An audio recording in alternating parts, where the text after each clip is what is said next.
Sam Obira, omusuubuzi w'Iganga Municipal ng'atunda byakunywa. Abawumeme balumbye mu ofisi. Bamunnyonnyola lwaki baganye okuzaako amasannyalaze wadde abadde asasuddeko.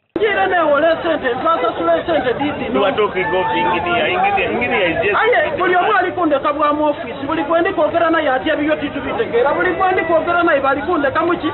Ono agamba nti oluvannyuma lwa Umeme okumusalako amasannyalaze yagenda n'asasula ekitundu ekisinga obunene ku ssente Umeme z'ebanja kyokka ne beerema okumuddizaako amasannyalaze nga kati ebyokunywa by'atunda byonoonese. Bampa notisi endaga nti imandibwa amasannyalaze ng'ennaku d'omwezi 17 olunaku olwokuna nga 23 nasasula emitwalo 20 butunda bubalirirwamu emitwalo nga 3 bufiirire mu firiji ndikubeegayirira mwadikiza amasannyalaze obutunda bwange butafa mwadikiza amasannyalaze obutunda bwange butafa. Wabaddewo katemba obudde bw'abakozi obw'okunnyuka bwe butuuse kyokka Obira ne yeerema okufuluma ofiisi za Umeme ekiwaliriza poliisi okubiyingiramu.